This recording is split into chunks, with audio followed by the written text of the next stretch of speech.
Some rule to handle eye related numericals. So ನಿಮಗೆ numerical ಅಂತ ಹೇಳಿದ್ರೆ ಪ್ರಾಬ್ಲಮ್ ಬಂತು ಅಂತ ಹೇಳಿದ್ರೆ ಶಾರ್ಟ್ ಸೈಟೆಡ್ನೆಸ್ಸು ಲಾಂಗ್ ಸೈಟೆಡ್ನೆಸ್ ಇದೆ ವ್ಯಕ್ತಿಗೆ ಎಂಥ ಗ್ಲಾಸಸ್ ಉಪಯೋಗಿಸ್ಬೇಕು ಅಂತ ಹೇಳಿ ನ್ಯೂಮರಿಕಲ್ಸ್ ಬಂತು ಅಂತ ಹೇಳಿದ್ರೆ ಈ ರೂಲು ಜ್ಞಾಪಕ ಇಟ್ಕೊಳ್ಳಿ. ಕೇಸ್ ಶಾರ್ಟ್ ಸೈಟೆಡ್ನೆಸ್ ನಾರ್ಮಲ್ ವ್ಯಕ್ತಿಗೆ 25ಇಂದ ಇನ್ಫಿನಿಟಿವರೆಗೂ ಎಲ್ಲ ಕ್ಲಿಯರಾಗಿ ಕಾಣುತ್ತೆ. ಅದೇ ಮಯೋಪಿಕ್ ವ್ಯಕ್ತಿಗೆ ನಿಯರ್ ಪಾಯಿಂಟ್ ಬಂದು 25 ಇರುತ್ತೆ, ಬಟ್ ಫಾರ್ ಪಾಯಿಂಟ್ ಬಂದು x ಸೆಂಟಿಮೀಟರ್ ಇರುತ್ತೆ ಅಂತ ಹೇಳಿದ್ರೆ the clear space is between this. ಅದೇ x ಸೆಂಟಿಮೀಟರಿಂದ ಇನ್ಫಿನಿಟಿವರೆಗೂ ಥಿಂಗ್ಸ್ ಆರ್ ನಾಟ್ ಕ್ಲಿಯರ್. ಸರಿನಾ? ಸೊ ಈ ವ್ಯಕ್ತಿಗೆ ಆಯಿತಾ, ಇಲ್ಲಿರೋಂಥ ಆಬ್ಜೆಕ್ಟ್ ಫೋಟೋ ತೆಗೆದು ನಾವು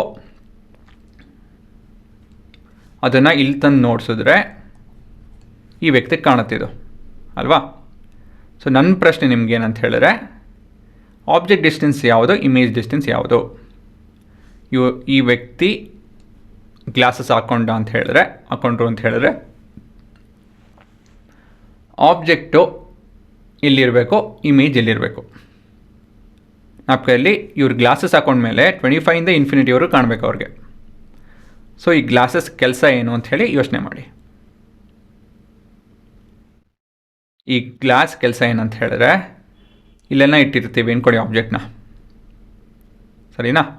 ಈ ಗ್ಲಾಸು ವಿತಿನ್ ದಿಸ್ ರೇಂಜ್, ಈ ಗ್ಲಾಸು ಈ ಆಬ್ಜೆಕ್ಟ್ ಇಮೇಜ್ನ ಈ ರೇಂಜ್ ಒಳಗಡೆ ತಂತು ಅಂತ ಹೇಳಿದ್ರೆ ಅದ್ರ ಕೆಲಸ ಆಯಿತು ಅಂತ ಹೇಳಿ ಲೆಕ್ಕ. So the farthest the person would like to see is infinity. So ಇದು ನಿಮ್ಮ ಆಬ್ಜೆಕ್ಟ್ ಅಲ್ವಾ? ಇಲ್ಲಿರೋ ಆಬ್ಜೆಕ್ಟ್ ಫೋಟೋ ತೆಕ್ಕೊಂಡು ನಾವು ಇಲ್ಲಿಟ್ಟರೆ, ಆ ಇಮೇಜ್ ಇಲ್ಲಿಟ್ಟರೆ ಈ ವ್ಯಕ್ತಿ ಕಾಣುತ್ತೆ. So for a object which is at infinity ನಾವು x ಸೆಂಟಿಮೀಟರ್ ಹತ್ರ ಇಟ್ಟರೆ the image will be seen. ಸರಿನಾ? ಇದು ಬೆಸ್ಟ್ ಸಿನಾರಿಯೋ. ಅಫ್ಕೋರ್ಸ್ ಇನ್ನು ಹತ್ರ ಹೋಗ್ತಾ ಇದು ಇಮೇಜ್ ಮುಂದೆ ಹೋಗ್ಕೊಂಡು ಸೊ ಈ ಪೂರ ರೇಂಜ್ ಉಪಯೋಗಿಸ್ತೀವಿ. So we have to keep the image at x centimetre, not at 25. ಏನಕ್ಕೆ ಅಂತ ಹೇಳಿದ್ರೆ ಇಲ್ಲಿ ಆಬ್ಜೆಕ್ಟ್ ಹತ್ರ ಬರ್ತಾ ಇದು ಕೂಡ ಹತ್ತಿರ ಆಗ್ತಾನೆ ಇರುತ್ತೆ. ಸೊ ಆ ರೇಂಜ್ ಇರಬೇಕು. ಸೊ ಆ ರೇಂಜ್ ಇಂದ್ರೇ ಒಳ್ಳೆಯದು. ಹಾಗಾಗಿ ನಮ್ಮ ಆಬ್ಜೆಕ್ಟ್ ಡಿಸ್ಟೆನ್ಸ್ ಬಂದು infinity, while the image distance is -x centimetre. ಸರಿನಾ?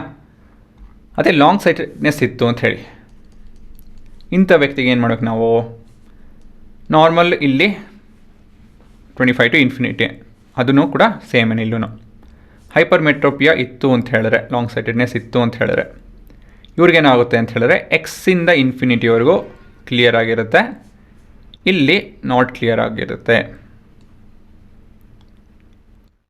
ಅಂತ ಹೇಳಿದ್ರೆ ಇಲ್ಲಿರೋ ವಸ್ತು ಏನಾನ ಇತ್ತು ಅಂತ ಹೇಳಿದ್ರೆ ಅವ್ರು ಕಾಣಲ್ಲ.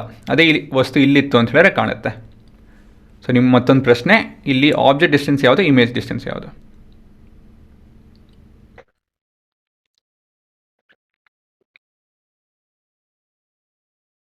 ಇಲ್ಲಿ ಈ ವ್ಯಕ್ತಿಗೆ 25 ಸೆಂಟಿಮೀಟರ್ ಹತ್ತಿರ ಇರೋವಂಥ ಆಬ್ಜೆಕ್ಟ್ ಕಾಣೋದಕ್ಕೆ ಇಷ್ಟಪಡ್ತಾರೆ. ಅವಾಗೇನಾಗುತ್ತೆ, ಇಲ್ಲಿಂದ ಇಲ್ಲಿವರೆಗೂ ಕಾಣುತ್ತಲ್ವ. So the near point should be shifted to 25. So ಇದು ನಿಮ್ಮ ಆಬ್ಜೆಕ್ಟ್ ಡಿಸ್ಟೆನ್ಸ್. ಏನಕ್ಕೆ ಅಂತ ಹೇಳಿದ್ರೆ ಅಲ್ಲಿರೋ ಆಬ್ಜೆಕ್ಟ್ ಇವ್ರು ಕಾಣಬೇಕು. ಸೊ ಇಮೇಜ್ ಇಲ್ಲಿ ಹೋಗಬೇಕು to the near point. So image distance ಇಲ್ಲಿ ಬರಬೇಕು. ಹಾಗಾಗಿ ಯು ಮತ್ತು ವಿ ವ್ಯಾಲ್ಯೂ ಹೇಳಿ. ಯು ಎಸ್ -25 ಸೆಂಟಿಮೀಟರ್, ವಿ ಬಂದು -x ಸೆಂಟಿಮೀಟರ್ ಅಲ್ವಾ? ಸೊ ಮತ್ತೊಂದು ಸತಿ ನೋಡಿ, ಫಾರ್ ಪಾಯಿಂಟು ನಿಯರ್ ಪಾಯಿಂಟು ಇವೆರಡು ಕೇಸಲ್ಲೂ ಚೇಂಜ್ ಆಗ್ತಾಯಿದೆ, ಬದಲಾಗ್ತಾಯಿದೆ. ತಿರ್ಗಾ ನಾವು ಗ್ಲಾಸಸ್ ಉಪಯೋಗಿಸ್ಕೊಂಡು ಅದನ್ನು ನಾರ್ಮಲ್ ಕೇಸ್ ಮಾಡಬೇಕು. ಸರಿನಾ?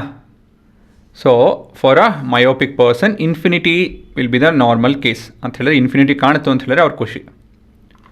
For a hypermetropic person 25 ಕಾಣುತ್ತು ಅಂತ ಹೇಳಿದ್ರೆ, 25 ಹತ್ರ ಇರೋ ಆಬ್ಜೆಕ್ಟ್ ಕಾಣುತ್ತು ಅಂತ ಹೇಳಿದ್ರೆ ಅವ್ರ ಖುಷಿ. ಸೊ ಯಾವ ಭಾಗದಲ್ಲಿ ಏನು ಕಾಣಲ್ವೋ ಅದು ನಮ್ಮ ಆಬ್ಜೆಕ್ಟ್ ಅಲ್ವಾ? ಇಮೇಜು ಎಲ್ಲಿಂದ ಕಾಣುತ್ತೆ, ಎಲ್ಲಿವರೆಗೂ ಕಾಣುತ್ತೆ ಅದ್ರ ಮೇಲೆ ಡಿಪೆಂಡು. ಇಲ್ಲಾಯಿತು ಅಂತ ಹೇಳಿದ್ರೆ ಇಲ್ಲಿವರೆಗೂ ಕಾಣುತ್ತೆ, ಇಲ್ಲಾಯಿತು ಅಂತ ಹೇಳಿದ್ರೆ ಇಲ್ಲಿಂದ ಕಾಣುತ್ತೆ. ಸೊ ಒಂದು ಸ್ಮಾಲ್ ಅಬ್ಸರ್ವೇಷನ್ ಮಾಡ್ಬೋದು ನೀವೇನಂತ ಹೇಳಿದ್ರೆ, ಪುಟ್ಟು ಒಂದು ಅಬ್ಸರ್ವೇಷನ್ ನೋಟ್ ಮಾಡಿಕೊಂಡ್ರೆ ಒಳ್ಳೆಯದು. Image is a value, image distance are v ಅಂತ ಬರೆದುಬಿಡ್ತೇನೆ. V is a value in the middle ಅಲ್ವಾ, ಇನ್ ದ ಮಿಡಲ್, ಇಲ್ಲಿ ಮಧ್ಯದಲ್ಲಿ ಇದೆಯಲ್ಲ ಅಂಥ ವ್ಯಾಲ್ಯೂ ನಿಮ್ಮ ವಿ. ಅದೇ ಯು ಬಂದು U is the extreme value, ಇದರ್ 25 ಸೆಂಟಿಮೀಟರ್ ಮೈನಸ್ 25 ಸೆಂಟಿಮೀಟರ್, ಇಲ್ಲ ಅಂತ ಹೇಳಿದ್ರೆ ಇನ್ಫಿನಿಟಿ. ಸರಿನಾ? ಇದು ಶಾರ್ಟ್ ಸೈಟೆಡ್ನೆಸ್ಗೆ, ಇದು ಲಾಂಗ್ ಸೈಟೆಡ್ನೆಸ್ಗೆ, ಇದು ಶಾರ್ಟ್ ಸೈಟೆಡ್ನೆಸ್ಗೆ. ಸರಿನಾ? ಈ ರೀತಿಯಲ್ಲಿ ನೀವು ಜ್ಞಾಪಕ ಇಟ್ಕೊಂತು ಅಂತ ಹೇಳಿದ್ರೆ ನಿಮ್ಮ ಉತ್ತರ ಬಂತು ಅಂತಲೇ ಹೇಳಿ ಲೆಕ್ಕ. ಸೊ ಪಾಸ್ ಮಾಡಿಕೊಂಡು ಇವೆಲ್ಲ ಬರ್ಕೊಳ್ಳೇಬೇಕು.